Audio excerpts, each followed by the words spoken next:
Starcraft Brood War Pro League, the pinnacle of esports, revisited in English by your boy, VenomousStare. This time we have the Yanks vs. Red Sox of Starcraft, Flash, the ultimate weapon, God, the best pro gamer ever. Yes, he's better than Faker, lol. This guy's absolutely untouchable, an unfathomably talented God-level player that no one will ever touch or come close to in any capacity.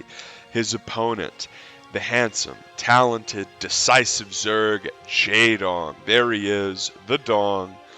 Played on EG in StarCraft 2, was considered a Zerg bourgeois and a legend.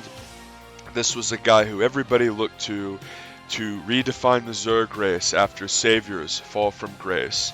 And whenever we think about StarCraft Brood War from a newbie perspective, from a perspective of someone who doesn't really follow or watch the game, we should consider that if you were going to show them something or try to introduce them to the game on a rudimentary level, this is what you would show them. Flash versus Jaedong, probably the two best Koreans ever in this era, which was 2011. If we think about when Brood War sort of peaked in terms of its popularity relative to StarCraft 2, of course, in 08 and 09, before StarCraft 2 came out, it was absolutely exceptionally popular and such a big deal.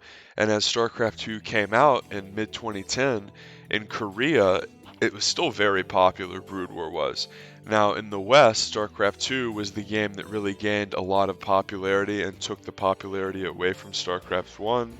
But ultimately, these two guys were hard-hitting, heavy knuckle dusters. And this TVZ for the ages is about to get underway. This is not all kill format, by the way. This is a format where you just send up guys every single map and they get to go at it. If you're not aware, the Pro League had two formats. There was this, where they would tell you the maps and each guy would go representing their team chosen before the game. And then there was the much more popular and fun to watch all kill format, where the two players were sent up at the beginning of the game, the beginning of the best of 7, and whoever won got to stay, meaning that if you were really hot that day, you could sweep an entire team. That was called an all-kill. Flash was famous for doing that. He's in the top right of Circuit Breakers, a cookie-cutter 4-player map that does not have gas at the third. Jaedong here in the bottom left. Both of these guys are known as macro players, but Jaedong was a hard, committed, decisive player. Now, whenever you think about the word decisive, this is certainly the word that you want to use to describe Jaedong, because he would not be afraid to completely cut drones and get aggressive and do a sharp timing in the mid-game. He wouldn't be afraid to bury you with 2-hash muta, an incredibly technical brute force micro build.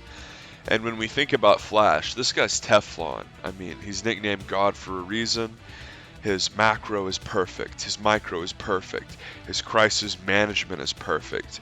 This guy would be like if you went into a lab and built the perfect StarCraft player. And if we think about Flash's career arc, he was good the majority of his career, and this is when he is solidly in the peak of his powers. So is Jaedong.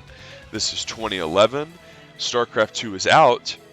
But none of the Kespa guys, the big Kespa guys, the hard-hitting A-teamers, were allowed to switch over when StarCraft 2 Wings of Liberty came out in mid-2010. Brood War was so insanely popular, specifically the Pro League in Korea and on Korean television, that the pro teams, Kespa, the Kespa teams, Kespa's the Korean esports organization if you didn't know, but basically those guys said, look, you can't switch over, as we see Jaedong taking a hatch there. Completely normal for the matchup. It's just interesting to note, because if StarCraft 2 had come out and Flash and Jaedong and Bisu and Stork and all the gods had switched over, the history of the game would have been completely changed. Because if we think about who the best players were in the very beginning of StarCraft 2, in the beta and into the first GSL, as you see the pool come down here for the Dong, Flash looking around, doing a double scout, trying to find Jaedong, and with the racks being made, he will start his CC here soon, presumably. Because if it was a cheese, we would have seen a bunker, another racks by now, or a gas. But what I was saying was, if we think about the best players at the very beginning of StarCraft 2, It was sort of like the lower end A-team guys that did get shots to play in Pro League and would make like round of 8 in the individual star leagues like OSL and MSL. But ultimately the heavy hitters, like the name guys like Flash and Jaedong, were not allowed to switch over. Another hatch coming down here for the Dong in the main. 2.5 hatch play, they call this. Very standard. Remember, there's no queen in Brood War, so you need the larva from the extra hatch. But the big names that were really dominating the beginning of Wings of Liberty in Korea specifically were Cool, aka Fruit Dealer, and MVP, and MC, who played under the ID Iron in Brood War. Now, MC was a guy who never really could make his breakthrough in Brood War.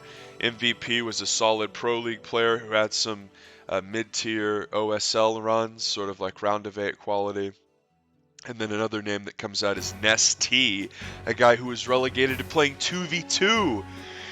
That's right, in Brood War Pro League they would have 2v2 sometimes, and the pro gamers who were seen as second tier were forced to play 2v2. This was a fate that nobody wanted to be relegated to, and some of these pro gamers would even cry in the team houses at having to be sort of sloughed off and relegated down to playing 2v2. I feel like it's almost worse than being like a B-teamer that plays 1v1. Flash transferring his workers down there, getting his economy booming. But the 2v2 player was sort of the Rodney Dangerfield can't get no respect Brood War pro gamer. So when T switched over to Starcraft 2 and won the second GSL and became a paragon of that game, it really showed that even if you weren't god tier in Brood War, you could go on to find significant success in Starcraft 2. And there was this big question in Starcraft 2 of, man, oh man, like, can you imagine if Flash was playing this? Or like, what if Jaedong was playing Starcraft 2? Like, how would Jaedong deal with these aggressive Tyrant nonsense on Steppes of War? But instead of Jaedong being there to figure stuff out, it was T. You know, it was Fruit Dealer, it was Idra. These were the best players at the beginning of Wings of Liberty. And it's a very interesting thought experiment to consider what StarCraft 2 Wings of Liberty history would have looked like if these pro gamers like Flash and Jaedong and Bisu and Stork were allowed to switch over right when the beta came out. And it's also interesting to note that if that happened, we would have never gotten games like this. This Pro League era that ran into Heart of the Swarm was phenomenal, and it was sort of like a lost piece of esports history in many ways, because I know I speak for a lot of us when I say that, like, if you were around in 2010 and 2011, which I know a lot of people watching this video might have been, but in general in the StarCraft scene that's not really the case. If we think about 2010 and 2011, none of us were waking up at 5 a.m. to watch the Pro League in Korean. I'm sorry, but like, the percentage of foreigner StarCraft fan who was waking up at 4 a.m. to watch the on-game net Brood War Pro League and not the GSL with Nick and Dan at the peak of its powers, that's like nobody. Like, the crossover of those people are essentially the crossover of the people like G5 and Nyokin who played StarCraft 2 after loving Brood War and were like, nah, it's not for me, and switched back. It's not to say that nobody ever watched Pro League whenever StarCraft 2 was out, but this era, when Wings of Liberty was at its peak, a lot of people who were from the West were so focused in on StarCraft 2 because it was so poppin' and so god tier and so interesting that not a lot of us have seen games from this era. The Spire finished about 30 seconds ago. The Dong's making his mutas. He's going to take his third. Flash is already teching up into Vessel. And one thing we noticed about Flash's build is this is a very techie build. He only has 2 racks. And as his turrets come up, it's very important to note that if the Zerg player can pick and get ahead and get your Marine count down right out the gate when the mutas hatch before all your turrets are up, and you only have 2 racks, suddenly you're in a position where it's very hard for you to replenish. So Flash is in a spot where he has to micro perfectly. Another turret's coming up, and that's of course perfect turret timing if the turret's finished right before Zerg gets there. And Flash is in a little trouble here as Jaedong flies in, picks off the northern turret. Jaedong doing an incredible job pressuring Flash. Flash repairing that northern turret, and repairing that northern turret and saving it was a huge save, because if you lose that, Jaedong really has access to your northern mineral line. as that turret, again, being repaired, protected with Marines. The Dong, known for his god tier muta micro, doing some moving shots at these bottom turrets, kills another one, and he kills the second one as well. Incredible from Jaedong, and this is exactly what people thought about when they thought about Jaedong. God tier cutthroat muta micro. Look how all of those, and Irradiate comes out, but instantly dies as it was on the low muta, and Lings are screaming in here and flashes. Holy crap, Lings are coming in, and that Irradiate didn't do anything, as Jaedong's team knows it's going to be 2-0 for Oz, as the ultimate weapon is having a vessel come out here, but not with the energy for Irradiate. Flash completely up shit creek here, and after that second turret went down, it was a brutal spot for Flash, the ultimate weapon, sensing that it's over, losing buildings. There's not going to be a vessel out to save him. That first Irradiate did nothing. Drones coming here for Jaedong. I don't think he's going to man or hatch or anything. I think he's just grabbing stuff from his rally. But he's dealing the killing blow to the ultimate weapon. A couple vessels are out. Flash is desperately trying to stabilize, but he lost his main CC for Christ's sake. This one's curtains. You always do the best for your team. Another Irradiate comes out, but the mutas aren't clumped because they don't need to be. Easy to pull that one out. The tank will get killed here by the Lings.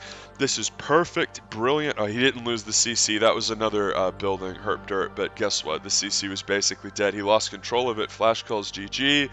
And the ultimate weapon is sitting there to himself saying, damn, I can't believe I died to mutas. I had my turrets out, and as soon as that bottom turret died, it was like, Jesus, the Dong is in control. And even though that was a 2.5 hatch muta play, Jaedong was in a position where he did have his third base up. So that was just a brilliant win from Jaedong as he takes a bow for the crowd there. And if we just sort of consider what's going on in this game. So Flash is getting his turrets up, and really what this defense comes down to is you rely exclusively on the turrets and the medic marine until your vessel comes out and you can irradiate.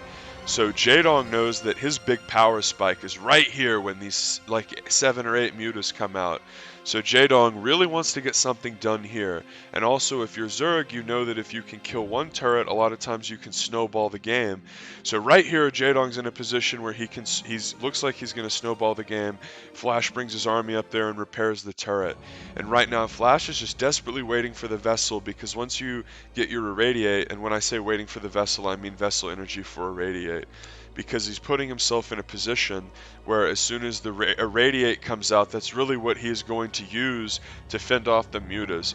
If we think about Starcraft 2 in the way that like the mutaless power spike works in that game, it's the Terran's Thor coming out that makes it where the Zerg doesn't really have impunity to run around and do whatever they want.